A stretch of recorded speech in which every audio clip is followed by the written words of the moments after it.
कि अगर हर बार कई विपक्ष के नेता, राज्य स्तर के नेता ये कहे कि भारत एक राष्ट्र नहीं, तमिलनाडु राष्ट्र है, मगर भारत राष्ट्र नहीं है, तो और राहुल गांधी, आप कहेंगे उनकी बात को सीरियसली क्यों लिया जाए, क्योंकि वो विदेश में जाकर हर जगह राहुल गांधी बोलते हैं, हर जगह हम चौंक जाते हैं कि कोई भी वो विपक्ष के नेता है, फॉरेन सॉइल पे वो जाकर कहते, यूनाइटेड किंगडम में कहते हैं कि भारत राष्ट्र नहीं है, it is a negotiation.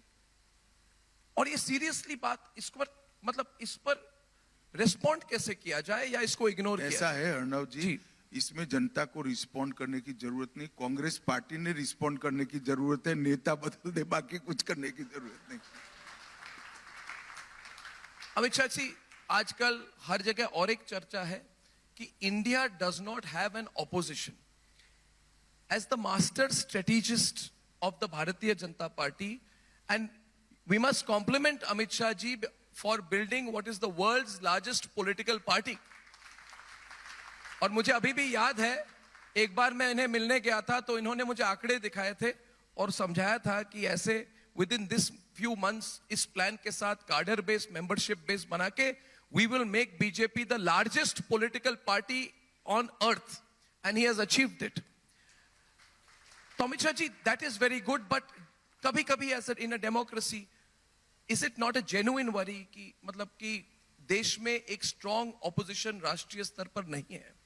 As a political analyst आप कैसे देखते हैं इसको? ऐसा है, मैं भी मानता हूं देश में मजबूत विपक्ष होना चाहिए जी, मगर मैं नहीं बना सकता। सत्ताधारी पक्ष और विपक्ष की रचना संवैधानिक है, वो देश की जनता बनाती है। हम भी विपक्ष में बैठे हैं, जनता ने हमें विपक्ष बनाया था, आज जनता ने हमें अधिकार दिया है। तो विपक्ष को मजबूत बनाना या निर्बल बनाना उनके काम के आधार पर देश की जनता तय करती है, कोई सरकार तय नहीं कर सकती, कोई पार्टी तय नहीं कर सकती। हम संवैधानिक व्यवस्था से जीने वाला राष्ट्र है।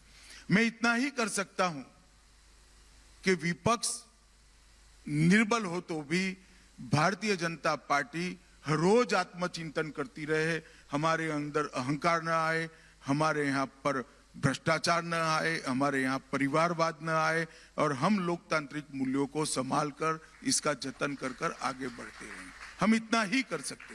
विपक्ष को मजबूत करना, रखना, नहीं रखना, ये सब देश की जनता को तय करना है, सब पार्टियों का परफॉर्मेंस देखकर। और देश की जनता, मैं मानता हूं कि बहुत मैच्योर डिसीजन लेती है। जी, ये बड़ी बात है, मगर क्योंकि लोकतंत्र में एक विपक्ष होना और विपक्ष का मजबूत होना भी बहुत जरूरी है। आप आज से 5-10 साल बाद किसको विपक्ष देखते हैं? मतलब, who do you think will be the opposition to the BJP? देखिए, इतना दूर का आकलन कोई नहीं कर सकता, सिर्फ करने के खातिर कोई कर सकता है। देश में एक प्रकार से बहुत डायनेमिक डेमोक्रेसी है जो परफॉर्मेंस को इवेल्युएट कर कर अपना मैंडेट देती है। तो देश की जनता का मूड और देश की जनता का मैंडेट पहले एक जमाने में जातिवाद, परिवारवाद, भ्रष्टाचार और तुष्टीकरण के आधार पर तय होता था। अब मोदी जी ने पॉलिटिक्स ऑफ परफॉर्मेंस को एस्टैब्लिश किया है। परफॉर्मेंस के आधार पर ही देश की जनता तय करेगी। जो परफॉर्म करेगा देश उसको अधिकार देगा, जो परफॉर्म नहीं करेगा वो विपक्ष में बैठेगा। उस वक्त का 10 साल के बाद का विपक्ष या सत्ताधारी पक्ष भी हमारे परफॉर्मेंस के आधार पर ही देश की जनता तय करेगी। हम अच्छा परफॉर्म करेंगे तो हम अधिकार में होंगे। हम में पैदा हो रही बुराइयों को अगर हम कंट्रोल नहीं कर पाएंगे तो विपक्ष अधिकार में होगा। वो 10 साल के बाद देश की जनता। मगर जी, 10 साल आपने पूछा, इसलिए मैं मेरा एक आकलन कह रहा हूं, 10 साल तक तो मोदी ही है।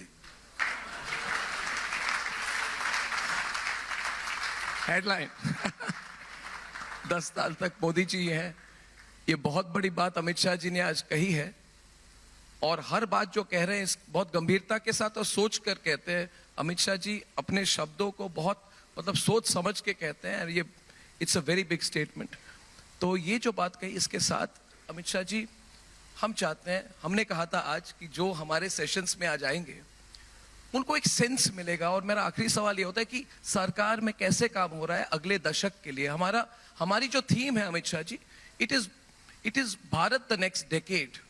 और आपने परफॉर्मेंस असेसमेंट की बात कही, पहली बार हमें लग रहा है कि सरकार ऐसी बनी है देश में जो अपने परफॉर्मेंस को असेस करते हैं, जिसमें quarterly meeting, daily meeting, weekly meetings, Piyush Goyal ji भी बोलते हैं कि management, assessment, performance, key result areas, KRA, इस तरह से काम हो रहा है। तो आप अगर एक थोड़े एज एन इनसाइडर आप एक सेंस दे सके कि काम कैसे हो रहा है और किस विजन के साथ हो रहा है, तो विल बी वेरी ग्रेटफुल। देखिए, आजादी के अमृत महोत्सव का मौका जी, जब नरेंद्र मोदी जी के नेतृत्व में भारतीय जनता पार्टी की सरकार को मिला, तब देश के प्रधानमंत्री नरेंद्र मोदी जी ने अमृत महोत्सव का उपयोग बहुत विजनरी तरीके से किया है। एक युग दृष्टा नेता ही ऐसा सोच सकता है, इस तरह से किया है। अमृत महोत्सव का उपयोग कर कर उन्होंने देश की नई पीढ़ी को आजादी के आंदोलन का पूरा इतिहास याद कराया। आजादी के आंदोलन के नेताओं का, जिन्होंने देश के लिए अपना सर्वस्व बलिदान किया, इरिस्पेक्टिव ऑफ पार्टी पॉलिटिक्स, उनका महिमा मंडन किया। अब तक 75 साल में हमने जो अचीव किया है उसका आत्मबोध कराकर देश की जनता के अंदर एक गौरव का भाव पैदा किया। और 2047 में इतनी खुलकर बातचीत हो रही है, लोग कह रहे हैं सरकार मीडिया से बात नहीं करती, बहुत एक एक न्यूज पॉइंट हमें मिल रहे हैं, वी आर वेरी हैप्पी। तो अमित शाह जी, आप बहुत डायरेक्टली बात कर रहे हैं, बहुत खुलकर बात कर रहे हैं, और ये इसके लिए हम बहुत ग्रेटफुल है। अमित शाह जी, ये देश में बंटवारे की राजनीति पर सवाल है, ये बहुत डिबेट हो रहा है। हमारा राष्ट्र सर्वोपरि हमारा स्लोगन है, we believe in nation first, मगर देश में उत्तर दक्षिण की राजनीति हो जाती है, कोई चुनाव के बाद बांटने की राजनीति हो जाती है, सनातन धर्म और हिंदुओं को जाति में बांटने की कोशिश हो रही है, और राहुल गांधी लगातार ओबीसी का मुद्दा उठा रहे हैं। आप लोग विकसित भारत और आत्मनिर्भर भारत की बात कर रहे हैं। इस तरह की डिवाइसिव पॉलिटिक्स, ये ट्रेंड क्यों बन गई है? ये डिवाइसिव पॉलिटिक्स पर आप क्या कहना चाहते हैं, जो इस बार भी हो रहा है? देखिए, भारत जोड़ो के बैनर के तहत भारत तोड़ने की एक्सरसाइज चल रही है। मुझे मालूम नहीं है ये कांग्रेस पार्टी को क्या हो गया है।